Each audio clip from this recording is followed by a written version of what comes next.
उत्तर प्रदेश की खबरों के साथ मैं हूं मयूरी श्रीवास्तव। आप देख रहे हैं प्राइम टीवी।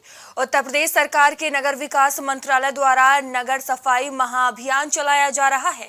इसी क्रम में उत्तर प्रदेश सरकार के नगर विकास मंत्री ए.के. शर्मा आगरा पहुंचे, जहां उन्होंने वार्ड 77 के ताज नगरी फेस 2 इलाके में पहुंचकर स्वच्छता अभियान का जायजा लिया। निरीक्षण के दौरान मंत्री ए.के. शर्मा ने सफाई कर्मियों को सम्मानित भी किया है। कि पिछले वैसे तो कई महीनों से स्वच्छता का एक अभियान हमने विशेष रूप से पूरे राज्य में माननीय प्रधानमंत्री जी की प्रेरणा से, माननीय मुख्यमंत्री जी की प्रेरणा से हमने छेड़ा हुआ है। हमारे सफाई कर्मी सुबह 4 बजे 5 बजे, आज जैसा कि आपने यहाँ सुना कि सुबह 4 बजे से हमारे सफाई कर्मी जो हैं वो सफाई कार्य में लग जाते हैं। ये कई महीनों से चल रही प्रक्रिया है, लेकिन पिछले एक सप्ताह से 14 तारीख जो जुलाई की थी उस शुक्रवार के दिन से हमने नगर सफाई का एक विशेष अभियान छेड़ा था, जिसको हमने नगर सफाई महाअभियान का नाम दिया था। और मेरी मंशा ये थी, आखिरी दिन था और प्रतिदिन हम लोग सुबह 5 बजे से लेकर शाम को 9 बजे तक जो है लगातार मॉनिटरिंग हो रही थी। शासन लेवल से भी इसकी मॉनिटरिंग हो रही थी और हम लोग नगर निगम लेवल से भी इसकी मॉनिटरिंग कर रहे थे।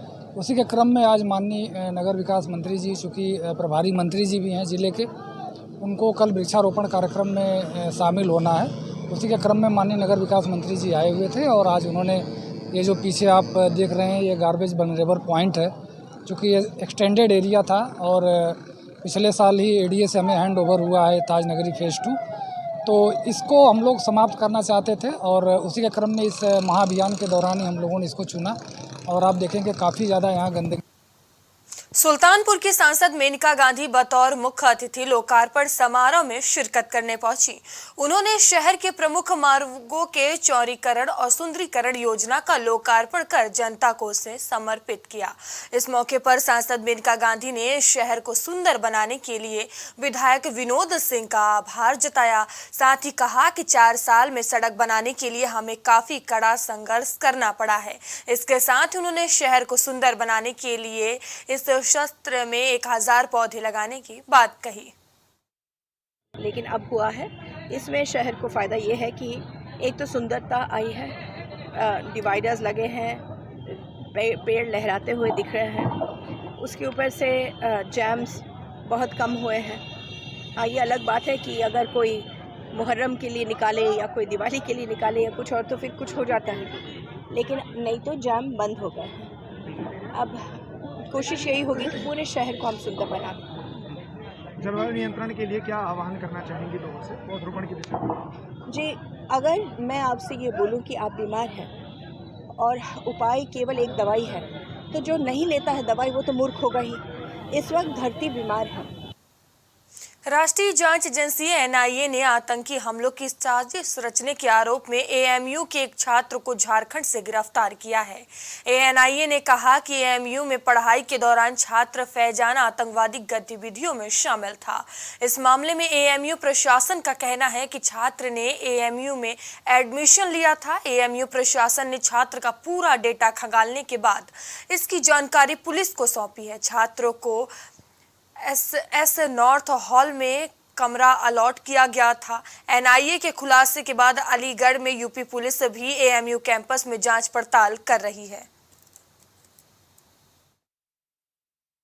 और इसने पिछले साल यानी 2022-23 में यूनिवर्सिटी के अंदर एएमयू के अंदर उसने दाखिला लिया थ्रू टेस्ट बीए इकोनॉमिक्स में, और ये अभी तक के बीए इकोनॉमिक्स फर्स्ट ईयर का यानी फर्स्ट सेमेस्टर का एग्ज़ाम दे चुका है। ये रिकॉर्ड हमारे पास है, और सेकंड सेमेस्टर का हो सकता है दिया भी वो एग्ज़ाम, उसका अभी हमारे पास वेरीफाई नहीं पाया है।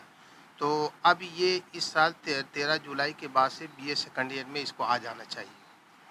और एसएस हॉल नॉर्थ इसको अलॉटेड है, लेकिन चूँकि वेटिंग लिस्ट वहाँ चल रही है तो इसलिए अभी इसको यहाँ पर कमरा नहीं मिल पाया है।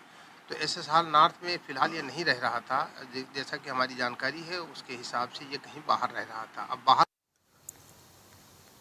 गाजियाबाद की इंदिरापुरम थाना पुलिस ने बीते दिनों हुई मनी एक्सचेंज शॉप में लूट की घटना का चौंकाने वाला खुलासा किया है। खुलासे में पता चला है कि 3 युवकों ने गोवा घूमने के लिए मनी एक्सचेंज शॉप में लूट की थी। पुलिस ने लूट में शामिल तीनों युवकों और उनके ड्राइवर सहित कुल 4 बदमाशों को गिरफ्तार कर इस घटना का खुलासा कर दिया है। बताया जा रहा है कि नकली लाइटर नुमा पिस्टल के सहारे बेहद शातिराना अंदाज में लूट की इस घटना को इन बदमाशों ने अंजाम दिया था। देखिए 15 जुलाई 2023 को इंदिरापुरम में एक्सप्रेस गार्डन के पास एक मनी एक्सचेंज शॉप में लूट की घटना कारित की गई थी। इस लूट की घटना में जैसा कि दुकानदार के द्वारा वापस टैली करके बताया गया है, टोटल इंडियन करेंसी में 2,22,000 रुपये, US डॉलर में 1780 US डॉलर्स और थाई बाट के 22,600 थाई बाट की लूट की गई थी। इस घटना के अनावरण के लिए हरदोई के शाहाबाद इलाके में ट्रांसफार्मर फूंक जाने की बिजली बाधित रही, जिस कारण स्थानीय लोगों ने सब स्टेशन के सामने जमकर हंगामा करते हुए रोड जाम कर दिया। पुलिस के काफी समझाने के बाद महिलाओं ने जाम खोला। बता दें कि सिकंदरपुर कल्लू मोहल्ले सहित कई गांवों में पिछले 15 दिनों से बिजली नहीं मिल पा रही है। इस भीषण गर्मी में लोग रात और दिन जाग कर काट रहे हैं। सिकंदरपुर कल्लू मोहल्ले के लोगों ने ट्रांसफार्मर फूंकने की बात बताते हुए कहा कि 15 दिन पहले ट्रांसफार्मर फूंका था, जो अभी तक सही नहीं किया जा सका है। 15 दिन से इस भीषण गर्मी में मोहल्ले के लोग बिजली को तरस रहे हैं। जब भी बिजली अधिकारियों से ट्रांसफार्मर रिप्लेस करने की बात कही जाती है तो वे उसे टरका देते हैं। क्यों किया है? हमारे यहाँ ट्रांसफार्मर रखा हुआ गया 15 दिन पहले हो गया फूक, उससे पहले रखा गया था जी, रखा हुआ था। 8 दिन से लाइट नहीं आ रही, उसके बाद रखा गया। 15 दिन से लाइट बिल्कुल गायब है। अभी तक कोई सुनवाई नहीं की जाती। पावर हाउस आते लोग जाते। आपने शिकायत की? हाँ, शिकायत में दर्ज की है। सारे लोगों ने शिकायत की है। बुलंदशहर में रोड पर डग्गा मार वाहन धड़ल्ले से दौड़ रहे हैं। पुलिस डग्गा मार वाहनों पर कार्रवाई ना करे ऐसी सुविधाएं देने के नाम पर कुछ लोग वसूली भी करते देखे जा रहे हैं। डग्गा मार वाहन खुलेआम बुलंदशहर के मेन चौराहे भूड से लाल कुआं, गाजियाबाद, मेरठ और अलीगढ़ की तरफ चल रहे हैं।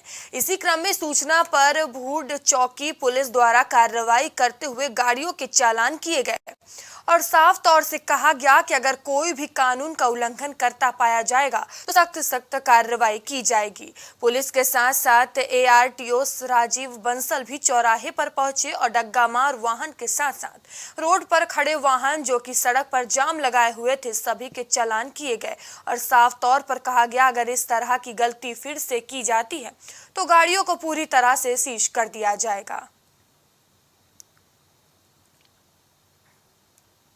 प्रयागराज के हंडिया में बैंक ऑफ बड़ौदा के स्थापना दिवस के मौके पर कोतवाली परिसर में फलदार वृक्षों को लगाया गया। इसके साथ ही लोगों को शुद्ध पेयजल मुहैया कराने के मंसूबे से परिसर में प्यूरीफायर मशीन भी लगाई गई। इस मौके पर बैंक शाखा के प्रबंधक अखिलेश कुमार शाह ने कहा कि पौधे और शुद्ध पेयजल मानव जीवन को सुखमय और रोग रहित बनाने में उपयोगी है। कोतवाल धर्मेंद्र कुमार दुबे ने बैंक द्वारा उठाए गए इस कदम की सराहना की। उत्तर प्रदेश की खबरों में फिलहाल अभी के लिए इतना ही। आगे आपसे फिर होगी मुलाकात, तब तक के लिए बने रहिए प्राइम टीवी के साथ। नमस्कार।